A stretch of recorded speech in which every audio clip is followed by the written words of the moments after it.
In this next section, we're going to talk about the types of returnship programs. And as we promised in the beginning, we're going to give you a list of active returnship programs that you can start applying to right away.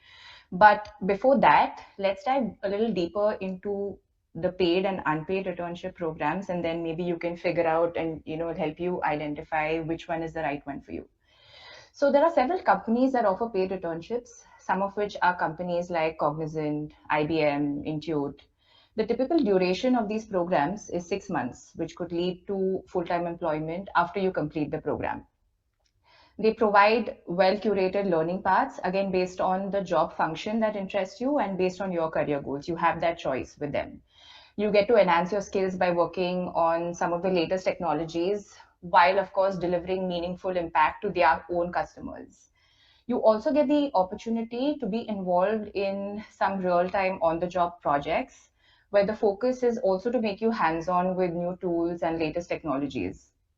While working on these projects, you get help from several teams. Now, let me give you an example. At Intuit, you're supposed to be, at Intuit, you're supported by, a dedicated team of, it's called a program team, which comprises of leaders, program managers, and other fellow returnees.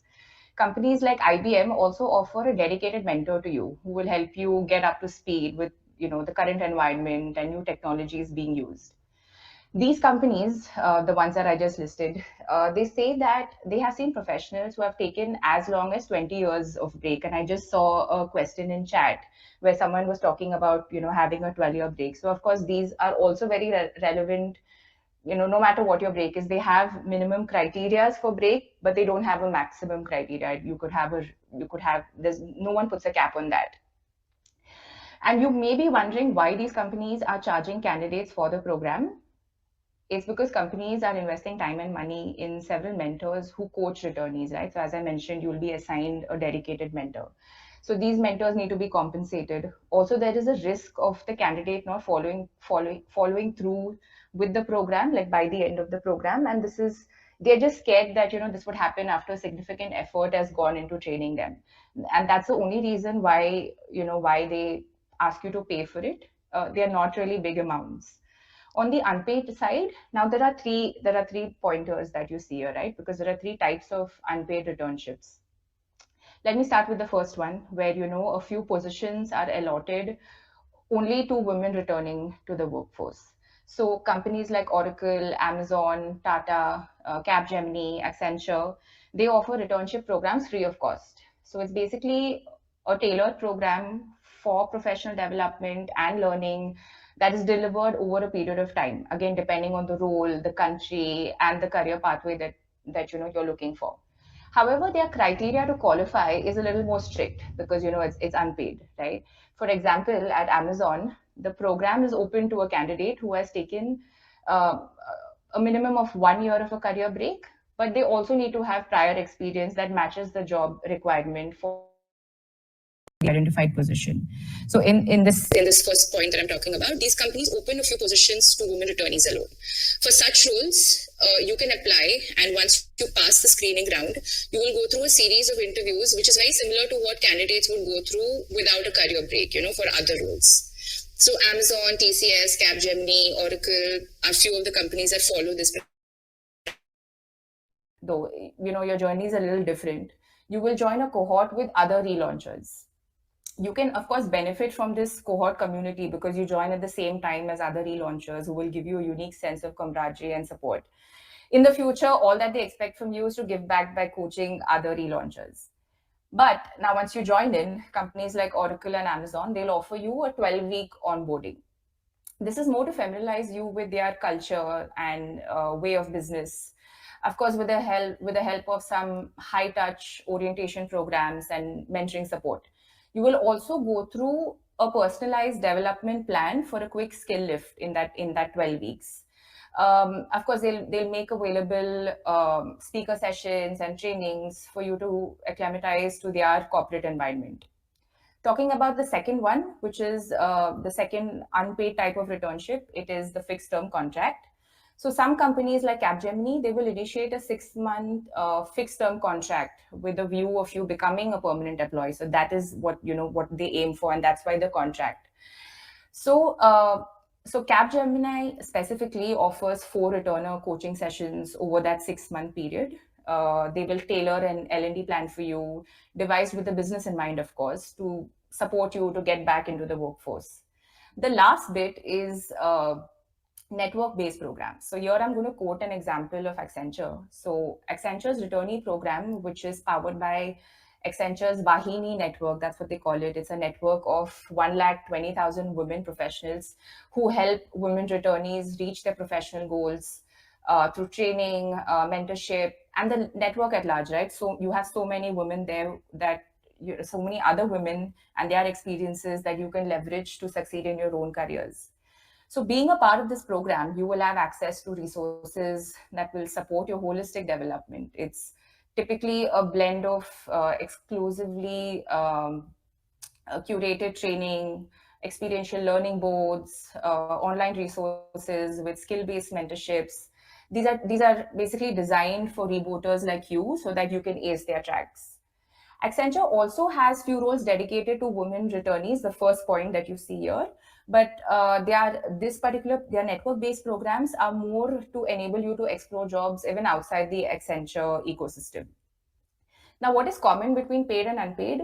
You'll always have mentorship support. So, strong mentorship support is also available in unpaid programs, where in some cases, this person is your hiring manager who will help you complete job specific training that will in turn help you succeed in your new role.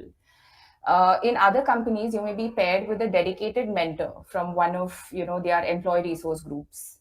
Um, there's another. When we were doing our research, we heard of something very unique, which is called memberships, and this is mainly with companies like Tata that have over 100 operating companies in the Tata group. So they are constantly having new openings added to their platform. So when you're a member, when you register as a member to Tata's returnship programs, uh, they'll firstly make sure that you don't miss any opportunity, and you'll also be the first to be given preference. Flexible work options is again available across these companies that are conducive to women returning to the workforce. Companies like Citibank and Tata, these are the companies that they recognize the importance of flexible working arrangements even after rejoining the workforce, and they are more than happy to explore these options with you and work out a timing that suits you best.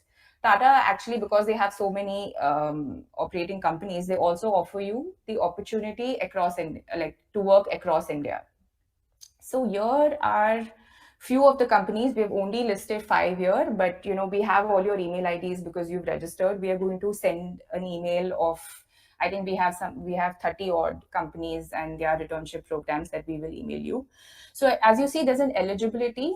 It says you need to have more than 24 months of gap. Some places say 6 months of gap, but and some of them have a criteria that you need to have an experience in software development, or you need to have experience in financial domains, stuff like that. Now, what I want to touch upon is maybe some of you are planning to go on a career break in the next year or so. So what should you do? Now, most of us are aware of policies like, 6 months maternity leave, daycare facilities, but sometimes 6 months is not enough, right? And that's when companies cannot accommodate a larger break for you and you're left with no choice but to resign.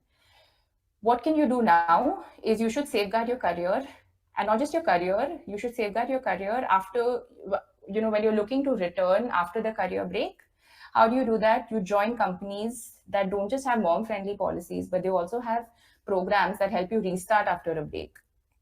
So it helps to know that there are companies and there are several other policies, such as in addition to a 6 months paid maternity leave for new mothers, some companies also offer you a full salary where for the next 4 months, or for some of them it could go up to a year, where you can either work flexible hours or you can work remotely.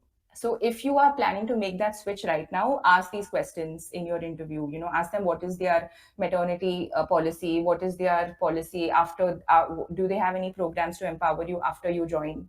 Some companies will also allow you to take a 9 months to 1 year career break. Of course, they'll have some clause where they'll only pay you over the first 6 months, and then you'll have to take the break without a pay, but you can join back at whatever role is available at that time. Other companies, they also provide a mentee-mentor relationship of sorts. This is like once you're back from the maternity leave, you can avail coaching and staffing support, majorly from experienced women executives who successfully transition back, to successfully transition back into your role. So I'm also going to be sharing a link with, I think that it's a list of 40 companies that are, they're the best companies for women to work at. So that will be on the chat. And that is a wrap from us, guys. So, but we do have a few questions in the